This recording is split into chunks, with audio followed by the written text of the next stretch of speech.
Last video में हमने बात किया था रिफ्लेक्शन के बारे में। हमने रिफ्लेक्शन को समझा था on the basis of Huygens principle, और ये सारी हमने यहाँ से जो है इसको स्टडी किया था। अब हम जो है यहाँ बात कर रहे हैं अगेन, अब हम पढ़ रहे हैं रिफ्रैक्शन को on the basis of Huygens principle. मतलब हाइगन प्रिंसिपल के बेसिस पर हम एक्सप्लेन अप करेंगे यहाँ से इस रिफ्रैक्शन को। तो देखिए क्या होता है, फिर से हमारे पास हम सरफेस ले लेते हैं एक। तो पहले अब की बार लाइट क्या करेगा, दूसरे मीडियम में ट्रेवल करेगा, क्योंकि हमारे पास मीडियम कौन सा है, ट्रांसपेरेंट मीडियम। ये देखिए, ये मैंने कोई ट्रांसपेरेंट मीडियम ले लिया PQ, और इस PQ ट्रांसपेरेंट मीडियम के ऊपर कोई एक वेव फ्रंट है। इस वेव फ्रंट को मैं अलग कलर ले लेता हूँ, इसके लिए येलो कलर ले लेता हूँ। और ये वेव फ्रंट ये इस पे इंसिडेंट करता है, और ये कुछ यहाँ से ये कुछ इस तरह से इसके ऊपर इंसिडेंट करता है। वापस से वही फेनोमेनन है हमारे पास कि वेव फ्रंट आ रहा है, किसी एंगल से इसके ऊपर इंसिडेंट कर रहा है। ये क्लियर है। ये वेव फ्रंट है आपके पास में, और इस वेव फ्रंट के ऊपर अगर हम चाहें तो यहाँ से जो हम कह सकते हैं कि ये एंगल I बनाते हुए इंसिडेंट करता है।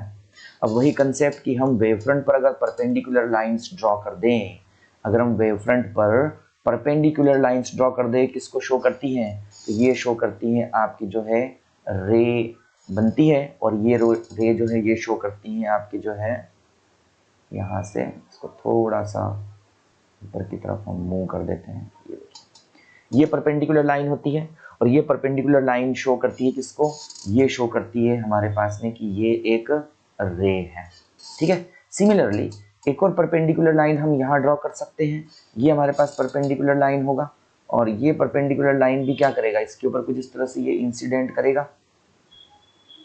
ठीक, ये कुछ इस तरह से परपेंडिकुलर लाइन होगा, और ये भी इसके ऊपर कुछ इस तरह से ये क्या कर रहा है, इंसिडेंट कर रहा है, कुछ इस तरह से ये इंसिडेंट कर रहा है आपका।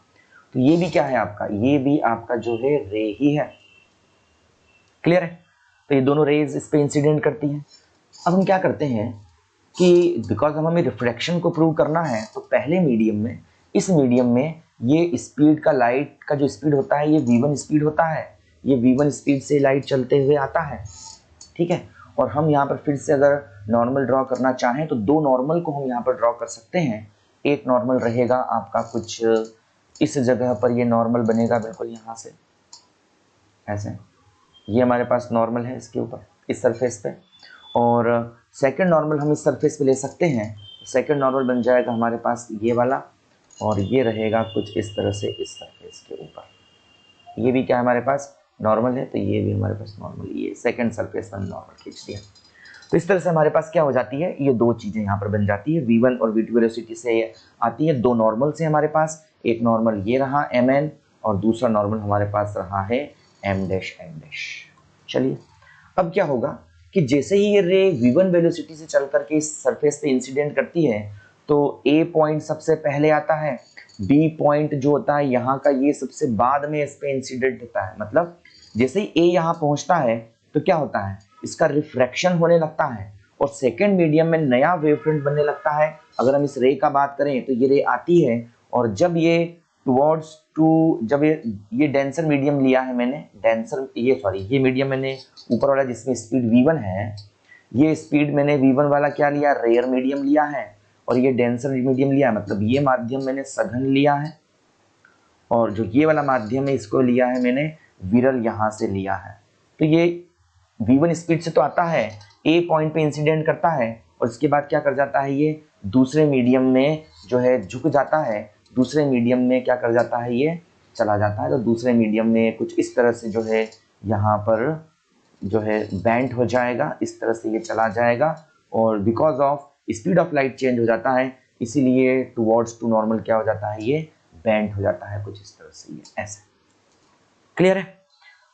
ये आपका एंगल आई है, तो पिछले वाले की तरह हम प्रूव कर सकते हैं, ये एंगल भी कितना बनेगा आपका, आई एंगल ही बनेगा, है ना। और ये जो रे है दूसरे मीडियम में, ये v2 स्पीड से मूव करती है, तो जितने टाइम में ए जो है ये इस ए डैश पॉइंट तक पहुंचता है, ए पहुंचता है ए डैश पॉइंट तक विद स्पीड v2, उतने टाइम में बी पहुंचता है v1 तक विद स्पीड ऑफ v1। क्योंकि बी से बी डैश तक अगर हम आएंगे, ये बी डैश पॉइंट है आपका, यहाँ से इस तरह से बनेंगे इसको, ठीक है। इसको मैं थोड़ा नीचे की तरफ शो कर देता हूँ ऐसे, ये मैंने बी यहाँ लिख देता हूँ इसको, या ऊपर की तरफ लिख देता हूँ बी। ये यहाँ पर स्पीड v1 है, ये बी ही आपका, बी डैश नहीं है, ये पहले लग गया था इसके ऊपर। तो जितने टाइम में ए डैश तक पहुंचता है, ए इस ए डैश तक पहुंचता है विद स्पीड v1, उतने टाइम में हम ये कहते हैं कि जो बी होता है वो बी डैश तक ही पहुंच पाता है विद स्पीड v1। मतलब ए डैश तक पहुंच रहा है विद स्पीड v2, तो बी डैश तक पहुंच रहा है with speed v1। B dash तक आने में ज्यादा ट्रेवल करेगा, क्यों? क्योंकि भाई साहब ये जो है यहाँ से क्या है, v1 स्पीड से चल रहा है और rare medium speed of light ज्यादा होता है। ए डैश तक पहुंचने में ज्यादा टाइम लगेगा इसको, मतलब ये कैसे कम डिस्टेंस ट्रेवल करेगा सेम टाइम में, क्यों? क्योंकि इसका स्पीड v2 है और denser medium speed of light घट जाता है। तो जितने टाइम में ए डैश तक पहुंचता है कम स्पीड v2 से, उतने टाइम में बी डैश तक पहुंचता है ज्यादा स्पीड v1 से। तो इस कंडीशन में अगर हम यहाँ से फिर से इस ए डैश से इस बी डैश को अगर मिला दें, इस ए डैश को बी डैश से हम मिला दें, ज्वाइन कर दें, देखिए ज्वाइन कर दिया मैंने यहाँ से यहाँ तक, तो हम ये कह सकते हैं कि आपका जो ये वेव फ्रंट होगा, ये वेव फ्रंट हम अगेन कह सकते हैं ए डैश बी डैश, ये नया वेव फ्रंट हमारे पास बन जाएगा। और इसके ऊपर भी हम परपेंडिकुलर लाइन ड्रॉ कर सकते हैं। ये एंगल ऑफ क्या बन जाएगा आपका, रिफ्रैक्शन यहाँ से बन जाएगा, ये वाला, क्लियर है, एंगल ऑफ रिफ्रैक्शन हो जाएगा। मतलब इंसिडेंट आई से तो ये आया था और एंगल आई आर एंगल से, रिफ्रैक्शन एंगल से क्या हो गया, वेव फ्रंट रिफ्रैक्ट हो गया है। तो इस तरह से हम एक्सप्लेन कर सकते हैं किसको, रिफ्रैक्शन ऑफ लाइट को। अब चलिए, अब हम इसमें फिर से इसके डेरिवेशन को देख लेते हैं। हमारे पास डेरिवेशन क्या है, हमें रूल्स फॉलो करना, हमें किसको प्रूव करना है, हमें रिफ्रैक्शन को प्रूव करना है। अगर हम रिफ्रैक्शन के लिए स्नेल्स रूल को प्रूव कर दें, अगर हम इस रूल को हाइगन्स प्रिंसिपल की हेल्प से प्रूव कर दें, sine i upon sine r या n is equal to v1 upon में v2, दोनों में से कुछ भी प्रूव कर दें, तो हमारे पास ये प्रूव हो जाएगा कि रिफ्रैक्शन हुआ है। तो चलिए फिर से हम देखते हैं। तो यहां से सबसे पहले ए डैश तक पहुंच रहा है, तो हम जानते हैं कितनी स्पीड से, v2 स्पीड से। तो v2 इजिकल टू डिस्टेंस कितना है, ए डैश डिवाइड बाय टाइम क्या ले रहे हैं, t। तो यहां से हम इस ए डैश का वैल्यू निकाल लें, तो ए डैश इजिकल टू v2t, यही होगा, इक्वेशन फर्स्ट आ जाएगा। और सिमिलरली मैं लिख सकता हूं बी डैश के लिए, क्योंकि बी से लेके बी डैश तक पहुंच रहा है, डिस्टेंस चल रहा है, इस समय स्पीड कितना है, v1 है, टाइमिंग तो हमने सेम लिया है, सेम टाइम में, सेम टाइम पे दोनों को देख रहे हैं, तो दोनों मुझे इक्वेशंस मिल जाती है। अब इन दोनों इक्वेशंस को फाइंड आउट करने के बाद में हम ये कहते हैं कि सीधा सा है, हम यहाँ साइन आई का वैल्यू निकाल लें। सबसे पहले ट्राइंगल ले लें हम, ट्राइंगल बी डैश ए डैश, या एक काम करते हैं, सबसे पहले ऊपर वाला ट्राइंगल ले लेता हूं मैं। ऊपर वाला ट्राइंगल कौन सा है हमारे पास, बी ए बी डैश, इस ट्राइंगल को ले लेता हूं। तो इन ट्राइंगल बी ए और बी डैश, इस ट्राइंगल का मैं बात कर लेता हूं। ये ट्राइंगल बन रहा है मेरे पास, देखिए जरा, बी ए बी डैश, ये एंगल कितना बन रहा है, आई। तो एंगल के सामने वाला साइड क्या होता है, ये होता है परपेंडिकुलर, सामने वाला है। और ये क्या बनता है आपका, 90 डिग्री है। तो ये बेस और परपेंडिकुलर के बीच 90 डिग्री, इसका मतलब आपका जो है हाइपोटेनियस कर्ण क्या होगा, वो ए बी डैश होगा। तो इस तरह से हम जो है यहाँ साइन थीटा का वैल्यू निकाल लें। साइन थीटा का मतलब यहाँ पर होगा साइन आई अपॉन में, sine i is equal to निकाल लेता हूँ मैं। तो यहाँ से साइन आई का वैल्यू क्या बन जाएगा, देखिए जरा, मैं साइन आई का वैल्यू निकाल रहा हूँ, थोड़ा सा इसको ऊपर ले लेते हैं। देखिए मैं यहाँ से साइन आई का वैल्यू निकाल रहा हूँ इस ट्राइंगल की हेल्प से। ये देखिए मैं क्या लिखता हूँ, यहाँ साइन आई लिख देता हूँ।